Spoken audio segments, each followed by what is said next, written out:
Does the soul die when the body dies? Hello, everyone. It's Cleophie again, from the Cleophie Podcast YouTube channel. Today, we're diving into a fascinating topic. Does the soul die when the body dies? This subject is intriguing for everyone, including scientists, doctors, and most of us. Let's see what the Quran says about it, as it offers a unique perspective on Islam and the Quran that might just change your views. Let's take a deep dive to understand what this truly means. Before we continue, please take a moment to hit the like and subscribe buttons. Over 85% of you watch my videos daily, but haven't subscribed yet. I also want to express my gratitude to everyone who leaves comments. Your support means a lot to me. So, don't leave today without clicking that subscribe button. And if you truly love my channel and videos, hit the join button if possible. Now, Jack and Wilson, the floor is yours. Welcome to the deep dive. Today, we're wrestling with some really big questions. Questions about faith, life, even the afterlife. And in a world just packed with different beliefs, sometimes conflicting ideas, finding clarity can be tough. That's exactly it. So that's our mission for you today. We're aiming to cut through some of that noise. And our source material for this deep dive is, well, it's pretty unique. It's an exclusive open Q&A session featuring Dr. Zakir Naik. Right, who's known for clarifying Islamic viewpoints, tackling misconceptions. And he does it using this blend of religious scriptures, logic, reason, even scientific points sometimes. Absolutely. So we've gone through this wide range of questions from a live audience. I mean, everything from like core theology to daily practices, interfaith stuff. A really broad scope. Yeah, and our goal here is to pull out the key insights, the main takeaways, and give you a concise but still thorough understanding of the perspectives shared in that session. You can expect some surprising answers, definitely some challenging questions explored. And hopefully you'll come away feeling a bit more informed across a really fascinating range of topics. Ready to jump in? Let's do it. Foundations of belief, the essence of self and God. Okay, let's start right at the foundation. A question humans have asked forever. What is the soul? How does it relate to the mind, the body? It's fundamental, isn't it? And different philosophies tackle it very differently. Like you see in Indian philosophy, often the soul and mind are seen as quite distinct. Whereas in Western thought, they often get, intertwined or even equated sometimes. So what's the Islamic perspective presented here? Well, it offers a pretty clear distinction. The soul is described as the very essence of the human body. It's seen as the major difference, the thing that really sets humans apart from other creatures. Not just apart, but the core. Exactly. And a really crucial idea is that the soul, I apologize for interrupting the deep dive. Are you or someone you know struggling to land a job? Check out the ATS Resume Optimizer. I created this tool myself, and for just $5 a month, you get unlimited tailored resumes, mock interview prep, and a resume health score to boost your chances. Transform your job search today. Link in the description. Let's get back to the deep dive. Expect some surprising answers, definitely some challenging questions explored. And hopefully you'll come away feeling a bit more informed across a really fascinating range of topics. Ready to jump in? Let's do it. Foundations of belief, the essence of self and God. Okay, let's start right at the foundation. A question humans have asked forever. What is the soul? How does it relate to the mind, the body? It's fundamental, isn't it? And different philosophies tackle it very differently. Like you see in Indian philosophy, often the soul and mind are seen as quite distinct. Whereas in Western thought, they often get, intertwined or even equated sometimes. So what's the Islamic perspective presented here?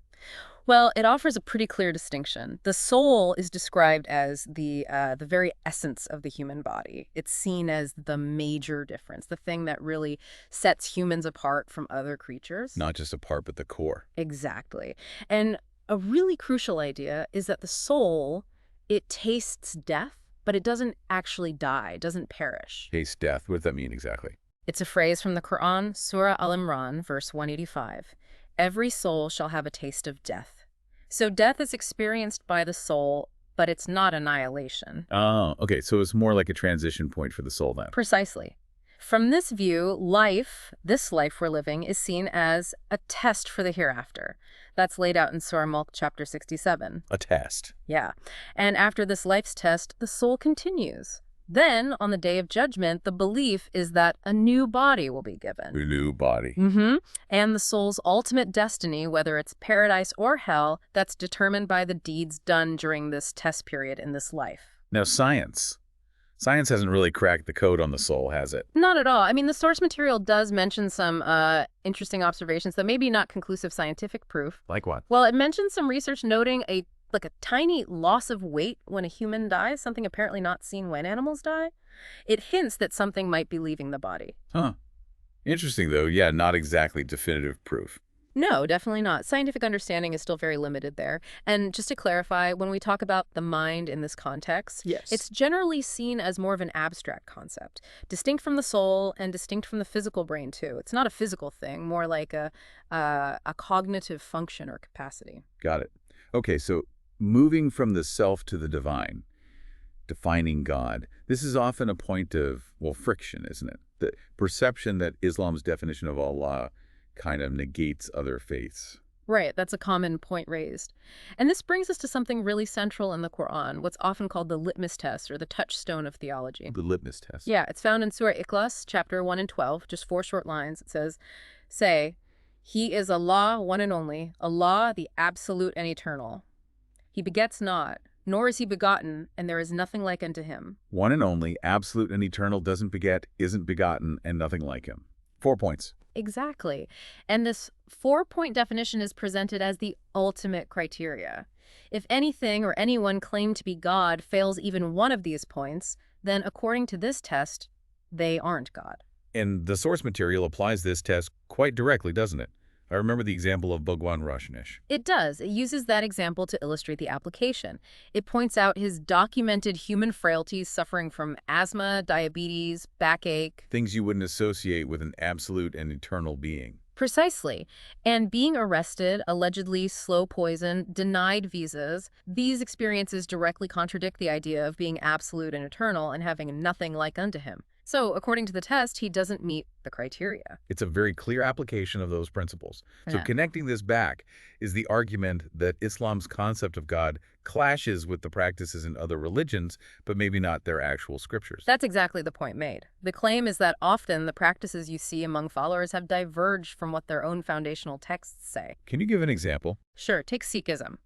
The Guru Granth Sahib, particularly in the Japuji section, clearly talks about the oneness of God, explicitly rejects idol worship, and describes God in ways very consistent with strict monotheism. Okay. And Hinduism. Similarly, in Hinduism, texts like the Upanishads, Chandogya Upanishad, specifically says God is one without a second. And the Yajurveda states no pratama, meaning no image, no idol, no statue of God. But idol worship is common practice. Right, so the argument is that the practice contrasts with those scriptural statements. And what about Christianity? The source made a strong point about Jesus himself. Yes, it emphasizes that nowhere in the Bible does Jesus make an unequivocal statement like, I am God, or worship me. Instead, you find verses like John 14:28, where Jesus says, my Father is greater than I, or Acts 2:22, describing Jesus of Nazareth, a man approved of God. The point made is that these verses portray him as a prophet, approved by God, not as God himself. Which aligns then with the Islamic view of Jesus as a prophet. Exactly. To daily life and social fabric, navigating practice in society. Okay, let's shift gears a bit. Let's talk about daily life, social practices. A common observation people make is about prayer spaces in mosques. Why are they usually separate for men and women? But then during Hajj, especially during Tawaf, circling the Kaaba in Makkah, things often look quite mixed. How does that work? Right, that's a good question. The underlying Islamic principle is that separation during prayer is the ideal. The reasoning is that it helps concentration, minimizes potential distractions for both men and women. Makes sense. But Hajj presents unique practical challenges. During Tawaf, you have millions of people constantly moving in a confined space. Or in vast areas like Arafat and Mina, where families are together, maintaining absolute segregation at every single moment becomes, well, practically very difficult, if not impossible. So it's a matter of practicality in those specific Hajj situations. Pretty much. However, it's important to note that even in those large Hajj gatherings, when it comes time for the formal congregational prayers, men and women still don't stand intermingled in the same rows. The principle of separation is maintained as much as feasibly possible. Okay, that clarifies things. Now, another topic that comes up, sometimes controversially, Vande Mataram. Why do some Muslims avoid saying it? The counter-argument is often that it's just nationalistic, not religious. Yeah, this touches on a really fine line between patriotism and ultimate religious devotion. How so? For Muslims, the core issue with Vande Mataram is the specific phrase, "I bow down to my motherland." In Islam, the act of bowing, sujud, as an act of worship is reserved solely and exclusively for Allah, for God. That's an absolute principle. So bowing to the land is seen as crossing that line into worship. That's the interpretation, yes. And interestingly, the source material also argues that this principle actually resonates with some Hindu scriptures too, which emphasize worshiping only the one God and avoiding idol or image worship. So it's not about a lack of love for the country. Not at all. The point made is that Muslims love and respect their country. They're willing to defend it, even die for it. But they won't perform an act of worship, like bowing to the land itself, because no creation, no land, is considered superior to the creator. And this isn't specific to India. No, it's universal. Muslims in, say, Saudi Arabia or Pakistan wouldn't bow to their nations either. It's about reserving that ultimate act of submission for God alone. Understood. Let's move to another area where faith intersects daily life. Family planning. What about things like MTP, medical termination of pregnancy, abortion, or permanent methods like tubal ligation? Okay. The general ruling in Islam, as presented, is that permanent methods, tubal ligation for women, vasectomy for men, and abortion are typically prohibited. Why is that? They are generally viewed as interfering with life, sometimes equated to killing a life, especially regarding abortion after ensoulment. But are there exceptions? Yes, and this is crucial. There's a major exception. If the mother's life is genuinely in danger. For instance, if a woman has had multiple C-sections and another pregnancy poses a serious risk to her health, or if she has a severe heart condition where pregnancy could be fatal. In these cases, ending the pregnancy or using permanent contraception might be permitted. Under what principle? The principle of choosing the lesser of two harms, or as the source puts it, a small loss to prevent a big loss. The mother's existing life takes precedence. That's a significant clarification. What about the general discouragement of limiting family size? What's the reasoning there? It ties back strongly to the concept of divine sustenance or risk. The Quran contains verses, like in Surah An'am and Surah Isra, that explicitly forbid killing children for want of sustenance or out of fear of poverty.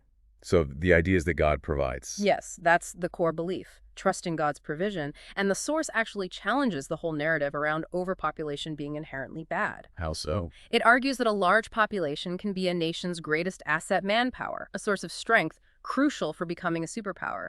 Look at India and China, it suggests. Contrasting with countries that actively encourage population growth. Exactly. Like the US, Canada, Australia.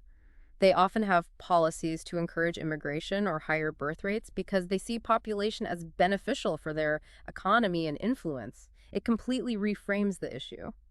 And there was a personal touch to this in the source, wasn't there? About Dr. Naik himself. Yes, he mentioned being the fifth child. The implication was if his parents had strictly followed family planning trends prevalent, then he, doing the work he does now as a doctor of the soul, might not exist. A powerful point about potential and destiny. It definitely makes you think from that perspective. Okay, one more on family matters. Marriage between relatives or consanguineous marriage. There are often medical concerns raised about birth defects. What's the Islamic stance? Islam clearly prohibits marrying very close relatives. Your mother, daughter, sister, aunt, niece. That's forbidden. However, it does permit marrying first cousins. And the medical concerns. The source acknowledges the science. It states that while the chance of genetic issues from a single first cousin marriage is generally negligible, the risk can increase if it becomes a continuous practice within the same family line, generation after generation. So it's more about the pattern over time. Yes, that's the nuance presented. A one-off instance is seen as low risk, but repeated intermarriage within the same lineage over generations can concentrate recessive genes and increase the probability of certain genetic conditions. 3. Deeper spiritual paths, understanding divisions and conversions. All right, let's delve into some deeper spiritual paths and understanding different perspectives. We sometimes hear Islam described as an advanced religion. Does that imply it's only for people who are already, spiritually elevated? That's an interesting perception. The source acknowledges the idea that Islam is for the spiritually high, but strongly disagrees that it's only for them or that others can't enter. How is it explained? It uses an analogy. learning the ABCs of a language, or in this case, religion. The absolute fundamental ABC of faith, it argues, is tawhid, the belief in one and only one, God. And this concept isn't unique to Islam. No, the point made is that this core concept, tawhid, is actually present in the original scriptures of many, if not all, major religions. It's the universal starting point. So why the perception of it being advanced or difficult to access? Well, one suggestion offered is that sometimes, perhaps, religious leaders might act as intermediaries, maybe unintentionally discouraging followers from directly grasping this simple core message themselves, maintaining that intermediary role, you see. Keeping the ABCs from being too obvious, perhaps. Something like that. The idea is the door is open to everyone at that fundamental level. Okay. Now, thinking about the end of life's journey, what happens after death, according to this perspective? Where are the dead before the day of judgment? As we touched on, life is the test. Once someone dies, their test is over. Full stop. So no second chances after death. No second chances. Their time for deeds is done. Then, the belief is that all humans, right from Adam down to the very last person born, will be resurrected together on the day of judgment. Everyone at once. Everyone at once. That's when the results of the test are declared. It's described quite vividly, the belief that even a person's own limbs and organs will testify about their actions. Wow. And the idea is that God's justice will be so clear that no one will object to their judgment, though they might desperately wish they could go back and do things differently. That leads to another common question. Divisions within Islam itself, like Shia and Sunni. How are these addressed? This is addressed very directly. The stance presented, quoting the Quran, is essentially, in Islam, there's no Shia Sunni. Meaning the division itself is problematic. Exactly. It cites Quranic verses like Surah Ali Imran 3.103, which urges believers, hold firmly to the rope of Allah altogether and be not divided. And another, Surah Anam 6.159, states that the Prophet Muhammad has nothing to do with those who create sects and divisions in their religion. The emphasis is strongly on unity based on the Quran and the Prophet's authentic teachings. What about the violence sometimes associated with these labels? The condemnation of violence is absolute and impartial. Killing any innocent human being is declared a major sin, regardless of whether the perpetrator is labeled Shia or Sunni, or is someone like Saddam Hussein or Hitler. It makes no difference. Innocent life is sacred. And there was a point about media portrayal. Yes. The argument is made that the media often disproportionately highlights the religious label when Muslims commit violence, whereas groups like, say, the Maoists in India, the LTTE in Sri Lanka, or the IRA in Ireland are typically not identified primarily by their religion, like Hindu, Christian, in headlines about their violent acts. It questions that perceived imbalance. A point about framing. Okay, let's switch to the nature of peace itself. The source includes a dialogue, starting with a Christian perspective. Finding peace through belief in Jesus dying for one's sins. Right. That perspective is acknowledged, but then a counter-argument is introduced. Oh, jeez. It raises the question, is that a false peace or is it true peace? The argument presented is that true peace, the literal meaning of Islam, comes from actively submitting your will to God. And it circles back to the nature of Jesus. It does. It repeats that challenge. Show one clear, unequivocal statement in the Bible where Jesus himself says, I am God, or worship me. The offer is made. If such a verse is produced, the speaker would accept Christianity. It emphasizes reliance on direct, explicit scriptural claims attributed to Jesus himself.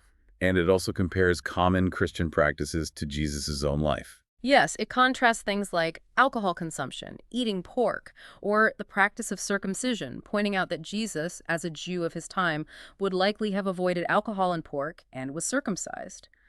The provocative conclusion drawn is that perhaps Muslims, by adhering to such practices, are in some ways more Christian than the Christians themselves in following Jesus' example. That's definitely provocative. Yeah. What about the idea of salvation through faith alone? That's probed too. The question is raised. If belief in Jesus dying for sins guarantees salvation, does that mean faith alone excuses major wrongdoings? Like rape or robbery, the examples given. Exactly. If someone believes but commits terrible acts, are they still saved?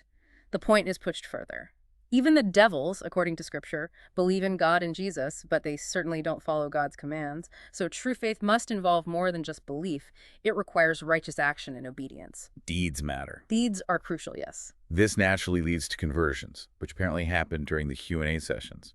What are the absolute minimum requirements to enter paradise, Jenna? According to Surah Al-Az in the Quran, there are 4 minimum criteria. 4 things. Yes. 1, iman, having true faith, especially in the one God. 2, amalu salih, doing righteous deeds. 3, watawasa bil-haq, exhorting one another to truth. And 4, watawasa bis-sabr, exhorting one another to patience and perseverance. Faith, good deeds, promoting truth, promoting patience. Those are the essentials mentioned in that chapter. And alongside this, a critical point is made about the one sin God may not forgive: shirk. Sure. Associating partners with God, attributing divine qualities or worship to anyone or anything other than the one true God. That's considered the gravest, unforgivable sin if a person dies upon it without repenting, as mentioned in Surah Nisa. Okay, now here's something that sounds quite astonishing from the summary. Yeah. The claim that Hindu scriptures actually contain prophecies about Prophet Muhammad. Yes, this was presented as a major point, apparently having quite an impact on the audience. What scriptures are cited? The claim refers to texts like the Bhavishya Purana, the Atharva Veda, Rig Veda, Samaveda, Yajurveda. Wow, across multiple texts. Across several, yes. It's claimed they contain specific prophecies mentioning Prophet Muhammad, sometimes by the name Muhammad, other times by a descriptive name like Narasansa, which apparently translates to the praiseworthy, similar to Muhammad. Are there specific details mentioned? Yes. Details like his mother's name being predicted as Sumati, meaning gentle, which aligns with Amina. His father's name as Vishnu Yas, meaning servant of God, aligning with Abdullah, and his birthplace being Sambala, interpreted as a place near water or desert, possibly Makkah. That's quite specific, linking scriptures in that way. It's presented as compelling evidence from within those scriptures pointing towards his prophethood. Okay, a much smaller point, but still about nuances between faiths. Yep. Greetings. Why might Om Shanti be viewed differently than Assalamu Alaikum? Both mean peace be upon you, right? They do carry that meaning, yes. But the nuance discussed is theological. Assalamu alaikum simply invokes peace from the Creator, Allah. Whereas Om Shanti. Because Om is often understood in Hinduism as a sacred syllable representing the divine essence or God, using it in the greeting could, from an Islamic perspective, imply associating that representation with the source of peace, potentially bordering on shirk if Om is taken as God itself rather than just a symbol. It's about maintaining absolute purity in invoking only the unassociated Creator. A very fine theological distinction. It is, but significant from that monotheistic viewpoint. Finally, let's touch on diet. Non-vegetarian food. Is it required in Islam? And what's the rationale? First off, it's absolutely clear. Eating non-vegetarian food is permitted in Islam, but it's not compulsory. A Muslim can be a perfectly good Muslim while being a pure vegetarian. Okay, so it's a choice. What's the argument for its permissibility? Several points. Scientifically, non-veg food is a rich source of high-quality protein and essential amino acids, some of which aren't easily available together from a single plant source. Anatomically, human dentition, our teeth, having incisors, canines, molars, and our digestive system, are suited for an omnivorous diet, capable of processing both meat and plants, unlike pure herbivores or carnivores. What about the non-violence argument, ahimsa, common in Hinduism, Jainism, Buddhism? That's addressed directly. The counter-argument is, plants have life too. Modern science shows plants feel stress, react to stimuli. Essentially, they experience life. So if nonviolence means not killing any life, then even eating plants involves killing. And the idea that plants feel less pain. The argument presented challenges the basis for claiming it's a lesser sin to kill something with fewer developed senses. Is a life less valuable because its experience of pain is different from ours? Furthermore, it points out the huge harm caused by things like alcohol and tobacco, both vegetarian products, which kill far more people globally than eating meat does. So the definition of harm is broadened beyond just killing animals. Right. And interestingly, the source even cites Hindu scriptures, like the Manusmriti and the Mahabharata, which apparently mentions sages eating meat, list permissible meats, including beef, for certain rituals, suggesting that historical Hindu practice wasn't universally vegetarian. Yeah, that adds another layer entirely. Outro. Well, we have certainly covered a lot of ground today. I mean, from the deep questions about the soul to finding God. All the way through to daily practices, prayer, family life, marriage. Controversies like Vande Mataram, the nuances of greetings, dietary laws, divisions within faith, the nature of peace. It really was a deep dive into a wide spectrum of topics raised in that Q&A. And hopefully for you listening, this has offered a kind of shortcut, a way to grasp these diverse perspectives, Right. maybe find some Aha, Right. moments. Or at least gain a more nuanced understanding of some pretty complex issues, hearing the reasoning behind different viewpoints. Exactly. So as we wrap up, here's a final thought to maybe carry with you, something to ponder. We heard arguments suggesting that scriptures across different religions might point towards a core message belief in one God, the guidance of prophets, including a final one. Right. So if that's the case, or at least an argument being made, what does that imply for your own personal search? Your pursuit of understanding, of finding what might be called true peace in this world just flooded with information and different paths. It's definitely something worth reflecting on. How do you navigate it all? Food for thought. Thank you for joining us on The Deep Dive. Thank you for joining us for today's podcast. I hope you've gained some valuable insights. If you're a truth seeker, yearning for divine light and ready to step out of darkness, now is your moment. The truth is that Allah is the one and only creator of the universe. He has sent over 124,000 messengers and prophets to guide humanity, starting with Adam and culminating with the final messenger, Prophet Muhammad, peace be upon them all. If you resonate with this message, you might be ready to embrace Islam. Simply recite the Shahada, the Islamic declaration of faith. For further support, feel free to join our WhatsApp group. You can send us a private message there. The link is in the video description. Don't wait until it's too late. We look forward to connecting with you soon.